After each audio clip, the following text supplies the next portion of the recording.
When the car accident happened, I pushed my husband, Jason, out of the way with all my strength. I was the one who got hit and ended up in a vegetative state. The driver who caused the accident was Jason's old flame, the woman he had always considered the one that got away. When the crash happened, she was staring straight at Jason. In court, Jason forgave the driver on my behalf, and not long after, he turned around and pulled my oxygen tube. I died, and he showed no grief. Instead, he married the woman who killed me and quickly had a child with her. Now I've been reborn, back to the day of the accident. This time I didn't push him away. In my last life after I died, Jason knelt at my grave sobbing uncontrollably. I foolishly thought he might have felt a shred of guilt, but what he said next crushed any illusion I had.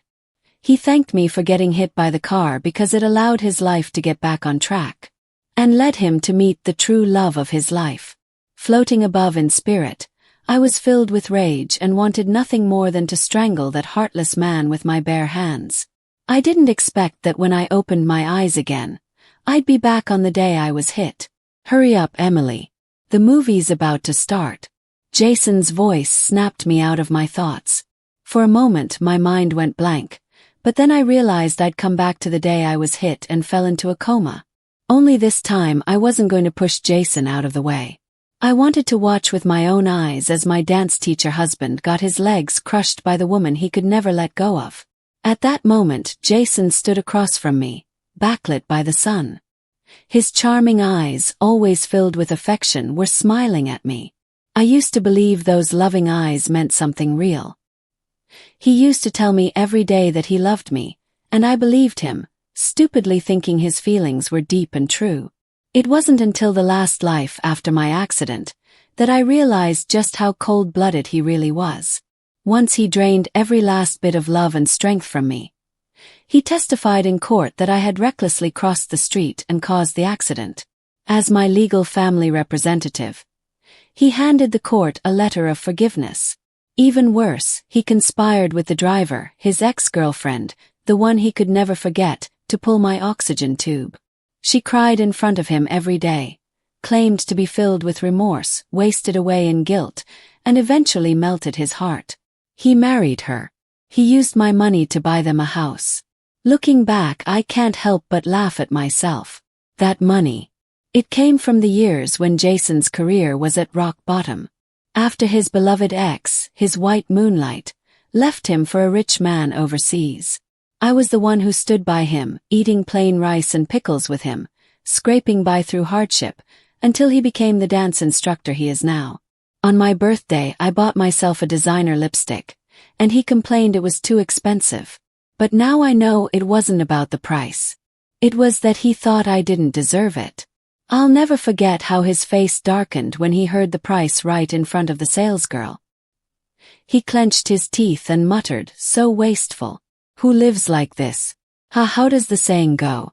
Without comparison there's no hurt. And love, real love, can't be faked. If a man won't spend money on you, no excuse can hide the fact that he doesn't love you. "Emily, what are you spacing out for? Hurry up." Jason's impatient voice came again. I didn't answer him. Instead, I turned and looked around.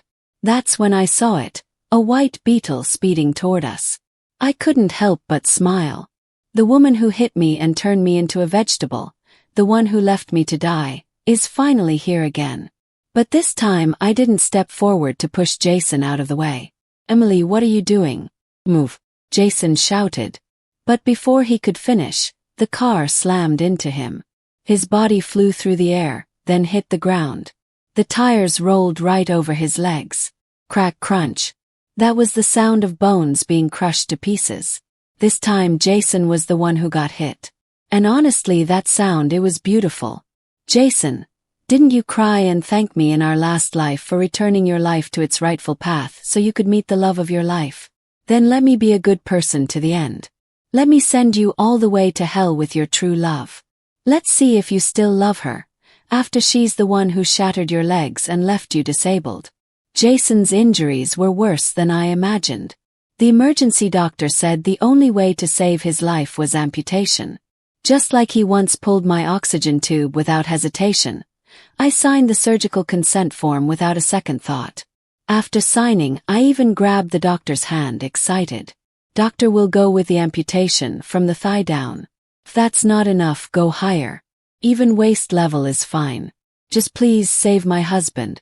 Over the past few years, Jason had become moderately well known in the traditional dance community. He had been dancing since he was a child. He had racked up countless awards, big and small. Industry insiders all spoke highly of him, predicting he was destined to become a top-tier dancer. Jason believed that too. That's why he valued his legs more than anything else. He would even use the face masks I bought on his legs. He was a rising star in the dance world, and now with no legs, he'd never set foot on a stage again. Just thinking about it was heartbreaking. And when I imagined the despair on Jason's face when he woke up, I couldn't help but smile. This was what he owed me. After 2 days in critical care, Jason finally woke up. The moment he opened his eyes, he didn't even realize where he was. He tried to get up, only to discover that no matter how hard he tried, he couldn't feel his legs. It wasn't until I kindly explained that his legs had been amputated to save his life, that his eyes went bloodshot, and his hands began to tremble uncontrollably. I savored the look of hopelessness on his face. Then suddenly Jason blurted out, "How did I end up being the one hit by the car? I was supposed to be the husband. What are you talking about?" I stared at him, unblinking.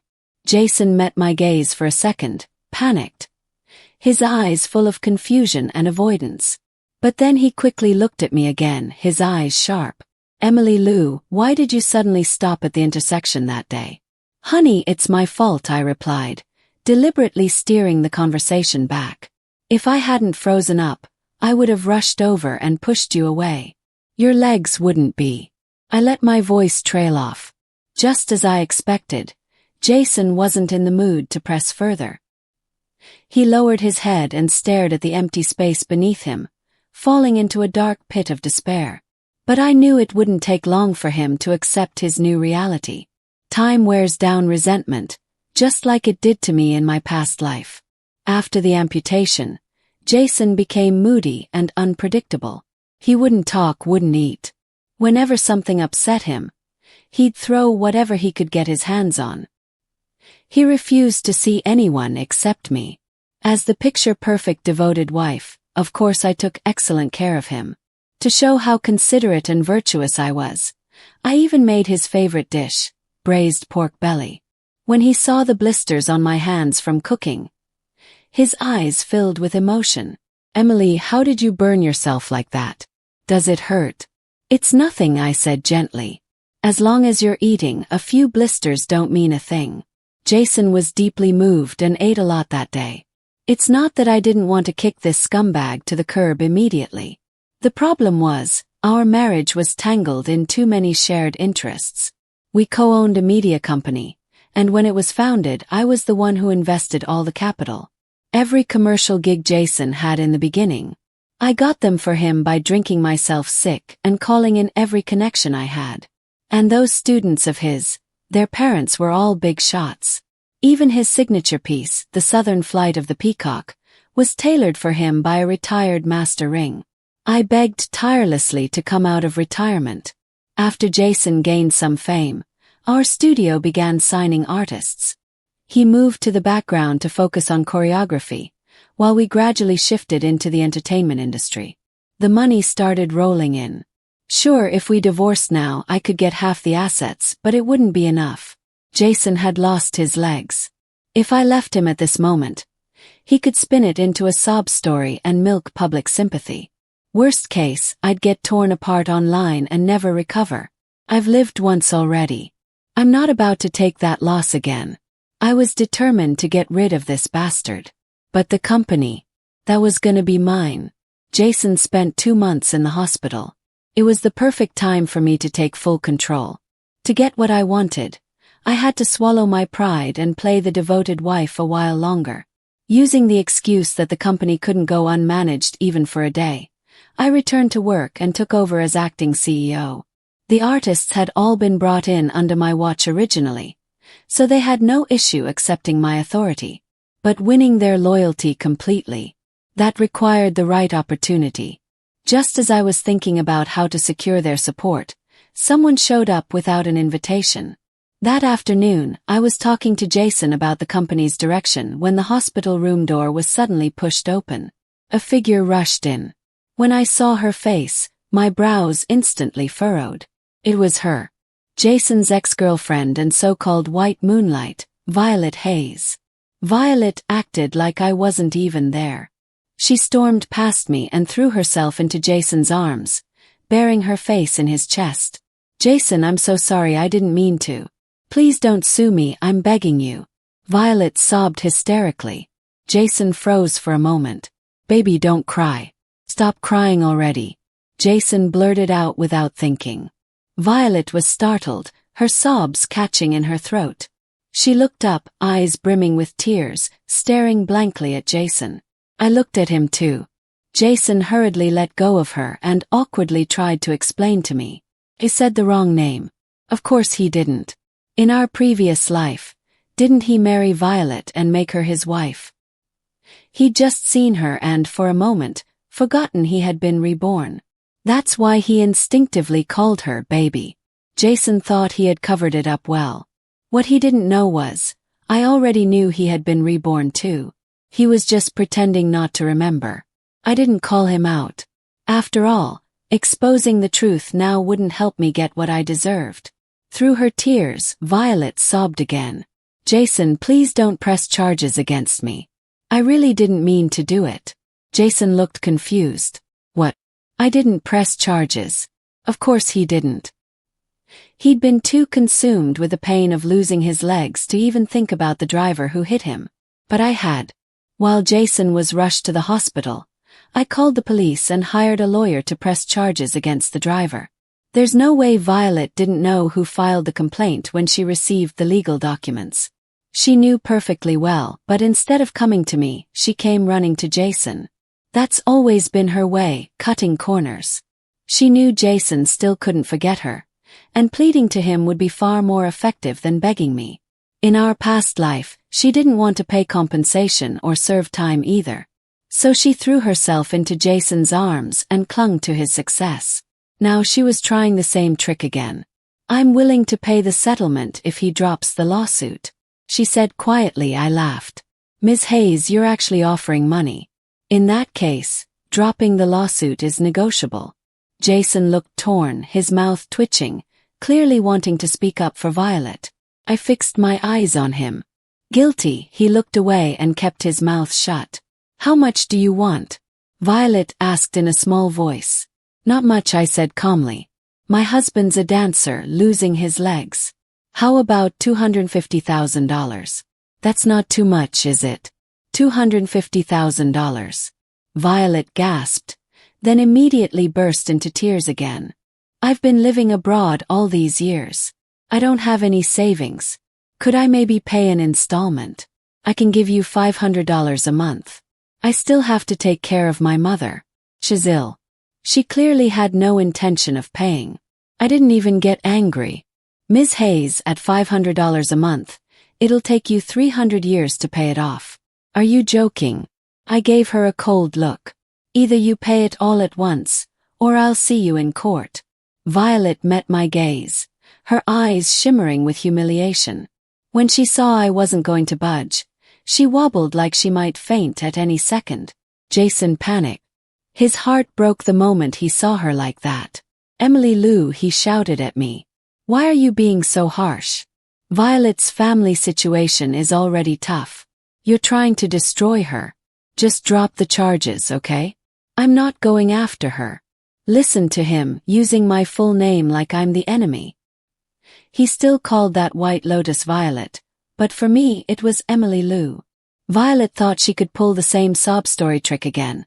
Cry her way into Jason's arms and dodge all consequences. It's true that Violet's parents divorced when she was young, and her disabled mother raised her alone in hardship. But she always relied on her looks to chase after rich boys. Why else would she dump Jason back then? In our past life, she clung to Jason once he became successful, finally living the life of a rich wife. No more struggling, no more playing nice with all kinds of men. There's no way she'd give that up willingly. Comfort made her paranoid. She started fearing I'd wake up and take back Jason and the company. That's when she turned on me. When she decided to end me for good. She was the one who whispered to Jason day and night. And eventually they went together to the hospital and pulled my oxygen tube. This life. I'll make sure Violet pays. I looked at Jason, then flatly refused his demand to drop the charges. She turned my husband into a cripple, and now she thinks a few tears and a pity party will earn my forgiveness. Dream on, Jason. Violet saw I wasn't relenting and started crying even harder in front of Jason. Get out now, I screamed, pretending to lose control. I grabbed Violet by the arm and dragged her toward the door. Emily Lou, stop it.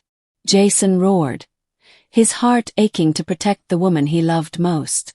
But without his legs, he couldn't get out of bed. He could only sit there, helpless. Jason could only watch as I dragged Violet out of the room. Emily Lou, why are you being so rough? He shouted as the door slammed shut behind me. His face was filled with anger. You didn't used to be like this. You feel like a stranger to me now. Oh, how I wanted to explain to him exactly why I'd changed. Why the flower bloomed so red because of my money, my pain, my patience. But I kept quiet. It was just acting. Crying. Anyone could do that. I looked down stubbornly, not saying a word. Jason's eyes filled with tears. What happened to us? Who changed first? Look at what you've done since losing your legs, refusing to eat, smashing things. But the moment you found out it was Violet who hit you, you dropped it. You really can't let her go, can you? Even after she destroyed the legs you were so proud of, the moment she cried in front of you, I became the villain. Seeing me question him, Jason's tone softened. Baby, I just think after all we did have something once. And it's not like we're short on money, right? Come on, Emily, believe me, I only love you. The only reason Jason was still trying to coax me was because he wasn't sure of Violet's feelings yet. He was afraid she'd see him as a cripple and reject him, and then he'd end up losing everything. If I hadn't lived through this before, I might have actually fallen for his pitiful act again. Luckily, fate gave me a second chance, and this time they'll both pay for what they did. After Violet left, a new message notification popped up on Jason's phone. A friend request on WeChat. I pretended not to notice, but I already knew who it was, that little white lotus, so persistent. When begging didn't work, she decided to seduce him in private. And of course, Jason didn't disappoint. Without hesitation, he accepted her request.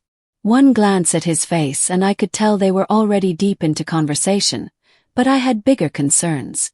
I was focused on winning someone else's trust. He could keep Violet. The company was mine. While Jason flirted with his precious Violet, my company ran into trouble. Our top male star was suddenly exposed in a same-sex scandal. The other side came prepared, releasing both photos and videos. PR efforts were useless. The controversy snowballed, even dragging down several other artists we worked with, always driven by profit. Jason immediately ordered the PR department to start preparing a public statement to distance ourselves from the actor Sean, but I stopped them. Emily, do you have a way to clear this up? Jason asked, puzzled. I don't, I replied calmly, but I believe in Sean. I'm going to protect him. Jason assumed I just wanted to keep our money-making lead actor from collapsing, and for a moment, he was genuinely touched. But what he didn't know was, this incident was a perfect opportunity for me. A golden chance to earn the trust and loyalty of our artists. No matter how hard it got, I would protect Sean. More importantly, I knew he was innocent. I ran myself ragged chasing down evidence to clear Sean's name, and fortunately, it wasn't for nothing. I soon got my hands on proof that the accusations were fabricated by a rival agency. Meanwhile, the scumbag and his sweetheart were making quick progress. As the ever-considerate wife, I didn't interfere at all. In fact, I worked hard to give them privacy. And when there wasn't a chance for them to be alone, I created one. I wanted their little affair to blossom fast. After all, it was key to my eventual divorce plan. 2 months passed. The court ruled Violet bore the primary responsibility for the accident. She was ordered to pay me $250,000. That night, Jason's phone practically exploded. Message after message poured in. When he didn't respond, a call came through. "Honey, who's calling? Why aren't you answering?" I sat down my chopsticks and looked at him curiously. Jason fumbled with his phone, turning it to silent and tucking it under the table. He mumbled, "Just scammers." Then he quickly changed the subject. "Honey, the situation with Sean got cleared up today. The team's throwing a celebration party. I might be home late, so don't wait up, okay?" His eyes lit up. As I stood and turned around, I caught a glimpse of him flipping over his phone screen. Not long after I left the house, Jason had his driver take him out immediately. I looked down at the company-issued tablet and scrolled through the recent chat logs between the two of them. Just reading it made me nauseous. I opened Violet's chat window. The latest message she sent was a photo. Her wrist had a shallow cut across it. Below the image was a dramatic line. "Goodbye, my dearest Jason. Pulling the suicide card now. All this for $250,000. Please." Neither of them had the guts to actually go through with it. But of course Jason would fall for it, hook, line, and sinker. I was sure that tonight Violet would use this stunt to win him over and try to weasel her way out of paying the compensation. Since Violet was going so hard for her goal, I figured I should contribute as well, lend a hand in her quest to become Mrs. Martin. I picked up my phone and dialed the number of the private investigator I hired at a premium. "How's the situation going between Jason and Violet?" There was a noticeable pause on the other end, clearly surprised by how direct I was. Then came the answer. "They're already in bed. Good, make sure you get it on video." I hung up the call, chuckling. What perfect timing, like a pillow delivered just as I was dozing off. I've been thinking about divorce anyway. I had to hand it to this pair of pathetic lovebirds. They really knew how to gift wrap the evidence for me. The next morning, Violet marched straight into the company to find me. When she entered my office, she carried the latest LV handbag, wore soft leather heels, and strutted in like she owned the place. She had clearly forgotten how pitiful and disheveled she looked the last time she saw me. Right now, she looked like an arrogant rooster ready to pick a fight. "Here's your $250,000, Violet said coldly, tossing a bank card onto my desk with a smug smile tugging at her lips. I picked up the card and turned it over in my hand. "One night and you made $250,000. Miss Hayes, you're worth quite a lot." What are you implying?" Violet's voice cracked, flustered. I raised my hand and slapped her hard across the face. Her head snapped to the side. "How was my husband last night?" I asked coolly. "Emily Lou, you're insane. I'm going to sue you." Violet clutched her face, glaring at me. I didn't bother arguing. Instead, I unlocked my phone and tossed it in front of her. If she wasn't blind, she could clearly see the headline on the screen. Renowned traditional dance instructor, Jason Martin allegedly cheats on wife with first love, Violet Hayes. Below it was a photo of the two of them sharing a passionate kiss. And that was the mild one. I had even juicier material. The high-priced detective I hired had done an incredible job, each shot in crystal clear HD. I honestly suspected he'd been hiding beside their bed the whole time. Violet's wild expression was captured in perfect detail. "This is fake. It's Photoshop," Violet stammered, staring at herself half-naked in the trending search results. Her face went pale as she repeated, "It's fake. It's fake." At that moment, Jason burst into the office in his wheelchair, completely ignoring Violet's weeping figure. He rushed to my side, eyes wide with panic. "Emily, I was set up. These are edited, just trick angles. Please, you have to believe me." I slapped his hand away. "You got caught in bed and you're still trying to lie to me? The photos. I had arranged for those to be taken.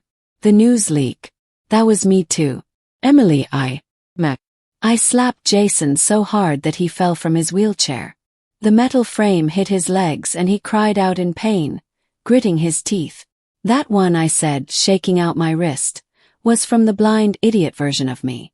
And damn, it felt good. Jason, Violet cried out, rushing over to help him up, shooting me a venomous glare. Emily Lou, why can't you just believe him? The two of them just didn't know when to quit. I reached over and pressed play on my computer. A moment later, the projection screen on the wall lit up with a video. The high-definition footage showed Violet and Jason kissing madly, tearing at each other's clothes in his wheelchair, clearly unable to wait. Their faces turned ghostly white the moment the video started playing. Turn it off, shut it down. Violet shrieked, trying to cover the screen with her hands. Stop playing it. Oh, Jason, was this part of the setup too? Asked coldly. Jason, come on, you don't even love her anymore, Violet said urgently. Now's your chance to leave that crazy woman. Jason hadn't even spoken yet, but Violet couldn't wait any longer. He tried to tug her back, signaling her to be quiet, but Violet wasn't having it. She knew. If she missed this window, she'd never get her chance to climb to the top. Emily Lou, you need to know your place, Violet said coldly. Just divorce Jason and be done with it. Take this $250,000 as your settlement and get lost. Oh, how smug she looked. For words flashed in my mind. A petty villain inflated with success. Violet lifted her chin high, thinking she'd won. I looked down at Jason, who had managed to climb back into his wheelchair. What's that supposed to mean? Asked Emily. Jason said quietly. I've already wronged you enough. I can't wrong Violet too. Let's separate on good terms. Let's get divorced. Finally, Jason dropped the act. Jason, you. I clutched my chest and stumbled backward 2 steps, tears pouring from my eyes. Anyone watching would have thought I was heartbroken beyond words. The office door hadn't been closed, and our employees had witnessed everything. The crown of cheating scumbag was firmly planted on Jason's head. As expected, the expressions of the artists standing outside had changed. What started as curiosity was now disgust. Just what I needed. Jason's accident and amputation had earned him a wave of public sympathy. If I had rushed to divorce him then, the backlash would have landed on me. But now, after all the care and support I'd given him, he repaid me by cheating during our marriage. Suddenly, the narrative shifted. I was the pitiful woman abandoned by a heartless man. To sell the image of my broken heart, I wiped my tears and whispered hoarsely, Fine, I agree to the divorce. Now get out of my sight, both of you. You're the one who should leave, aren't you? Violet snapped. You're not his wife anymore. She glanced at Jason, signaling him with her eyes. I stared at Jason. He couldn't even meet my gaze, turning his face aside.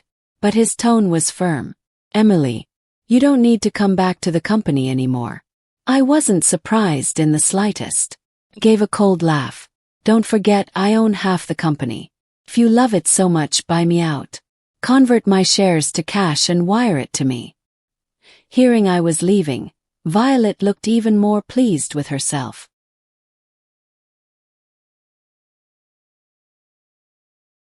Her grin nearly reached her ears, like she was already celebrating my downfall. Go ahead, smile. As the saying goes, the higher you climb, the harder you fall. I had elevated them both just for this exact moment to make their fall as brutal as possible. I was about to turn and leave when suddenly a tall and striking figure stepped out.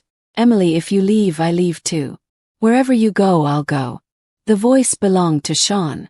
After Jason's accident, the entire company had relied on Sean to stay afloat. Hearing this, Jason's expression shifted dramatically. Especially now, after surviving that blackmail scandal, Sean was more famous than ever. Jason forced a smile, trying to salvage the situation, but Sean cut him off coldly. Since Emily stood by you for 3 years, we all saw the hardship she endured. After your accident, she never gave up on you. She took care of you every day. And now you're divorcing her for a woman like that and kicking her out of the company. If that's how you treat the woman closest to you, what future is there for the rest of us? Sean then turned to the other artists, still gathered near the door. When I was slandered, Mr. Martin thought I was finished. He wanted to terminate my contract. But sis Emily fought for me, ran around clearing my name. If they treat even someone like me, a founding artist, that way, what do you think he'll do to the rest of you? His words struck home. Several of the artists who had long held doubts about Jason began to speak up. Xander, our second most popular male star, said, "I'm going with sis Emily." One of the top young actresses added, "Me too." A few others who had always been friendly with me voiced the same decision. Just like that, most of the company's major talents chose to leave with me. Jason's face turned an ugly shade of gray. He was panicking now. No one understood better than him how the company had risen to where it was. I stared at him without expression, silently scoffing. "Oh, Jason, did you really think I came back to the company over the past 2 months for nothing? I came back to win people's hearts. I came back to leave you with nothing. A bunch of ungrateful traitors," Violet yelled, livid. "If you want to leave, get out. All of you. Your old news anyway will bring in some fresh talent." Violet saw so many people siding with me and couldn't hide her resentment, but Jason didn't share her confidence. He glared at her and snapped, "Shut up, Violet." Violet tried to keep playing the fragile victim, but Jason wasn't having it. Seeing the look on his face, she finally shut her mouth. Jason took a deep breath and turned to the people behind me. "Everyone, just so you know, leaving now means you'll be paying breach of contract penalties." He said it with a smile, but the threat was clear beneath the surface. The room fell into silence. Uncertainty flickered across many faces. Jason's lips curled ever so slightly, pleased with himself. He knew once money was involved, these people would hesitate. They always did. "I'll cover the penalties," I said calmly, before his smugness could fully spread. The moment I spoke, the artists erupted in cheers. Jason's hand clenched into a tight fist. That time he couldn't even force a smile. He tried to maintain the upper hand, though, still pretending to care about me. "Emily, that's not just a small amount of money. I'm selling you my shares. The payout will more than cover the fees," I replied coldly. "Just make sure the rest of the money gets wired to me."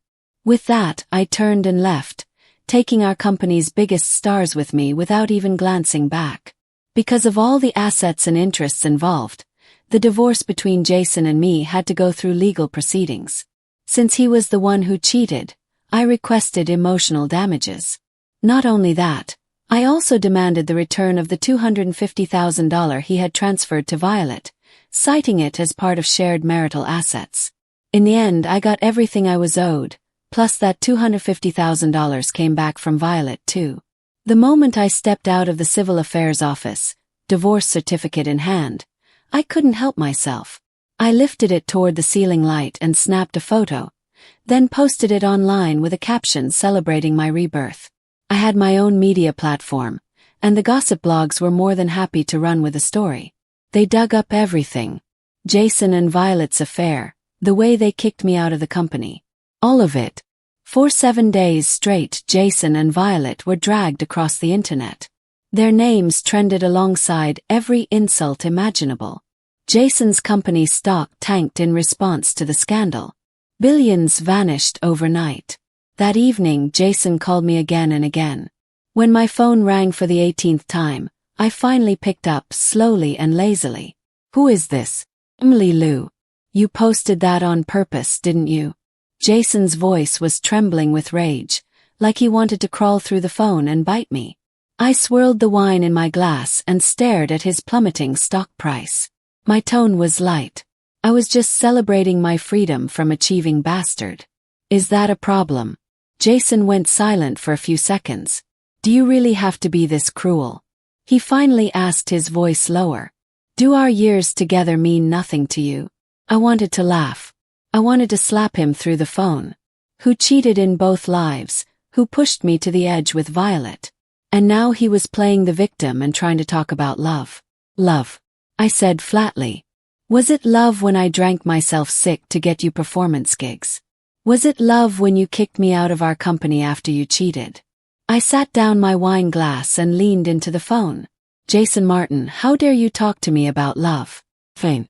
Emily Lou, don't get cocky. Just wait." You'll get what's coming. The scumbag finally dropped the act. I didn't bother listening to the rest.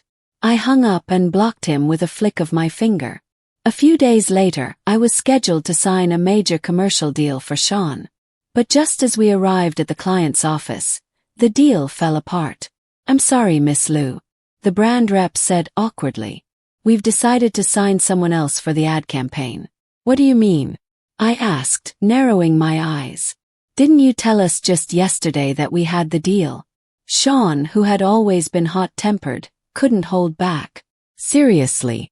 What kind of game are you playing?" I gently patted his arm to calm him down. As much as I hated it, the truth was we couldn't afford to offend the client. But the representative clearly had trouble saying what was really going on. "You lost the endorsement to someone else." That's when Jason appeared, being pushed forward in his wheelchair by none other than Violet.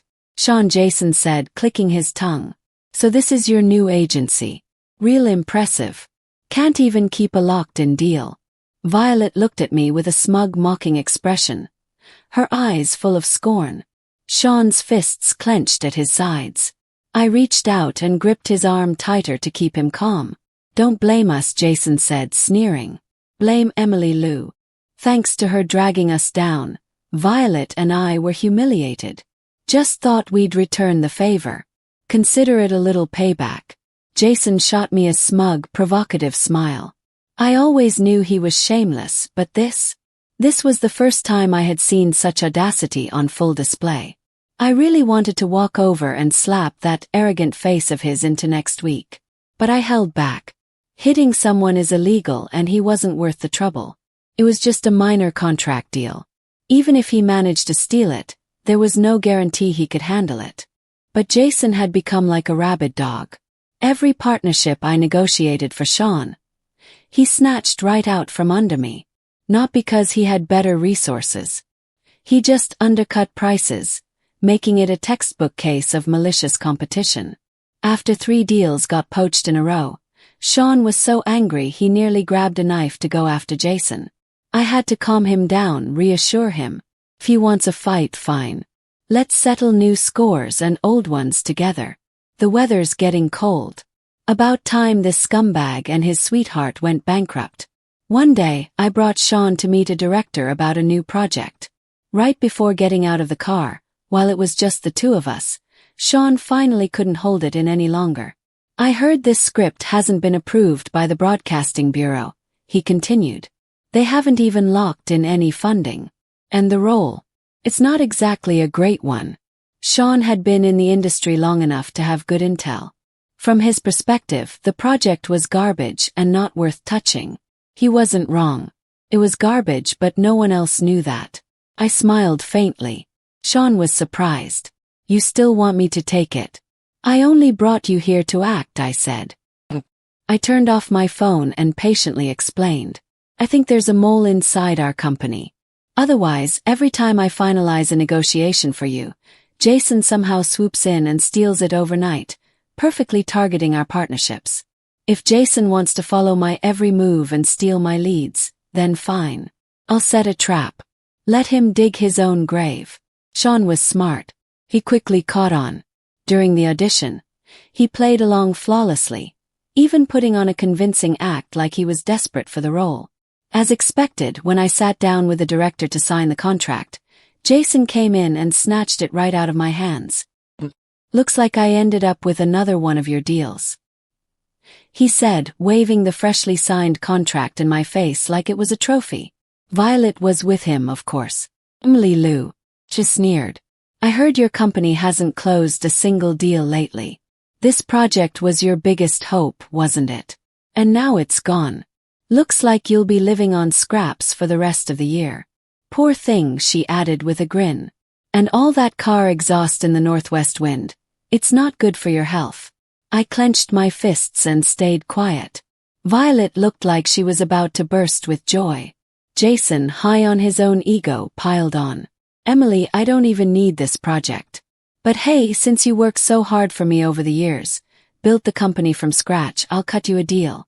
If you're willing to kneel down in front of me, I'll hand over the contract. How's that sound?" Violet couldn't help but chime in. Don't act so high in my Emily. Come on, Neil. One Neil for one project. Totally worth it. I smiled coldly.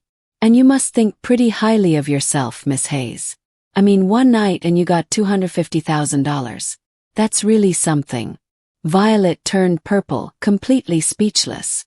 After Jason signed the deal for that show on behalf of his artist, he focused all his attention on the project. He didn't have the energy to keep interfering with me. For now, what he didn't know was I was the reason he was so obsessed with that script. I deliberately acted tipsy at work more than once, saying how promising the script looked. I even said out loud several times, if it were me, I'd bet the entire company on this one. The mole in the company passed my words on to Jason verbatim, and that idiot believed it. He poured everything into that project. Then, on the day filming wrapped, I exposed the fact that the script was based on a plagiarized novel. The original novel got pulled, and because of copyright issues, the drama adaptation couldn't be aired either. Jason lost every cent he'd invested. The company, buried in debt, declared bankruptcy. He and Violet had to sell their luxury villa and move into a filthy, broken-down apartment. That same year, I finally rooted out the mole Jason had planted in my company. Then I helped Sean land a dual male lead web drama. Back when Jason saw me accepting web drama deals, he laughed and mocked me for scraping the bottom of the barrel. But the irony. That web drama we were supposedly settling for turned out to be a massive hit the moment it aired. Sean skyrocketed from a third-tier actor to a top-tier celebrity overnight. With Sean's popularity soaring, every project he took on began bringing opportunities for other artists from our agency. Even though we packaged our actors together with him, they all had real talent, and the directors loved working with them. Little by little, all of our artists were making waves in the industry. They booked bigger and better jobs, and I made a fortune from it all. At the end of the year, I reserved a private venue to host our celebration banquet. But as soon as I arrived at the club, I saw Violet perched on the lap of a man old enough to be her grandfather. Her delicate hands wrapped shamelessly around his neck, and then, without a care in the world, she kissed him, full on the lips. Wasn't she with Jason? Who the hell was this guy? Sean stared at the scene, visibly confused. Didn't she end up with Jason? Who's this now? To be honest, I hadn't paid much attention to Jason and Violet recently, but I'd still heard a few things. After Jason's bankruptcy, he kept trying to make a comeback. He borrowed heavily from loan sharks and started a new company, but every investment ended in failure. His situation got worse by the day, and now he was being harassed and threatened by debt collectors regularly. Violet, realizing he was a sinking ship, jumped over to someone else, this new man, Director Wong.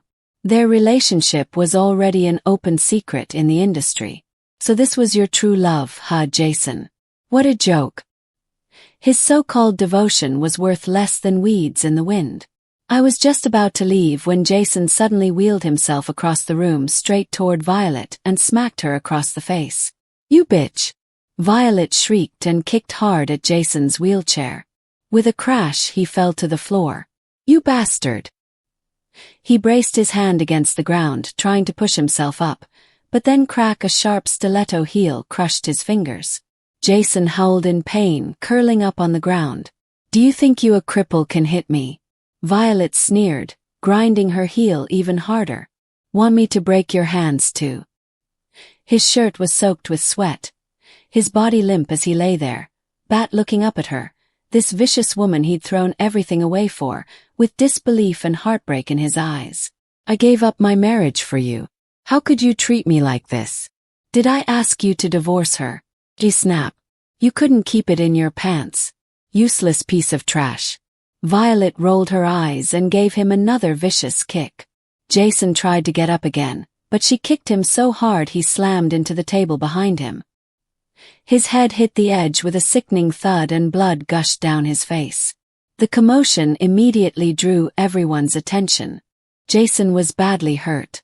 He passed out cold. Violet didn't even glance at him. Instead, she wiped her hands. disgusted from having touched him, and wrapped her arms around her sugar daddy as they headed toward the hotel across the street. If it weren't for the club manager worrying about a lawsuit, Jason might have been left to bleed on the floor. He was the one who called 911. Jason was taken away in an ambulance, and just like that, the whole scene ended in chaos. Serves him right. Sean, ever blunt, nearly clapped in applause. Serves him right. Seriously. He had a goddess like you and chose that White Lotus. Jason's second chance at life was completely wasted. He didn't rebuild his career. He lost his legs, and now his true love had run off with some old man. Tragic. But me. I was practically over the moon. I handed out red envelopes to every employee at the company to celebrate. By the time Sean dropped me off at home, it was already past 1 a.m. As I stepped out of the car, I saw Jason waiting for me under the moonlight. His head was wrapped in bandages, his lips ghostly pale. He looked like he'd come straight from the hospital. "What are you doing here?" I didn't speak, but Sean immediately stepped in front of me, protectively shielding me. "You're not welcome here," he told Jason coldly. Jason didn't even spare Sean a glance. He stared at me, voice trembling. "Emily, I was wrong. Messed up. I should have never let you go." His eyes welled up with tears. "I had the perfect wife and I threw her away. I let that bitch Violet fool me." And with that, Jason started slapping himself across the face, again and again. The sound of each strike echoed through the quiet street. Sean and I exchanged a look. Both of us baffled. What was Jason thinking? Now that Violet had dumped him, now he remembered how good I was to him. Sean's face darkened and he stepped forward with a warning glare. "Jason, cut the crap. You have no right to think about her anymore. Stay away from Emily." But Jason ignored him. He just kept staring at me, his eyes full of desperation and longing. I gently patted Sean's arm. "Let me talk to him." Sean frowned but stepped aside reluctantly. Jason's eyes lit up instantly, like a drowning man grabbing at a lifeline. He rushed to grab my hand. "Emily, I knew it. You still love me. You're the only one who ever truly cared about me." I pulled my hand away coldly. Jason froze. "Don't call me that," I said. "You don't deserve to use my name." My voice turned icier with every word. "Jason, I know you want to explain your affair with Violet. Go ahead. Let's hear your reasons." He flinched as if my gaze had physically struck him. He reached out, wanting to touch me again. But one look from me stopped him in his tracks. It's because in our last life," he stammered. "You were in a coma for 3 years after your accident. And during those 3 years, Violet was the one who stayed by my side. She helped me through my lowest point." I couldn't believe what I was hearing. The man who had once sworn to love me deeply in our past life was now standing in front of me, so cold and self-righteous. I had once wanted to protect him out of the lingering bond from our former marriage, even after all the horrible things he'd done. But that ended now. Jason's voice rose with emotion. "Emily, I know this sounds crazy, but I swear it's true. I was reborn. That's how I know all this. Please, you have to believe me." I raised an eyebrow and gave him a small, sharp smile. "Course I believe you." Jason froze again.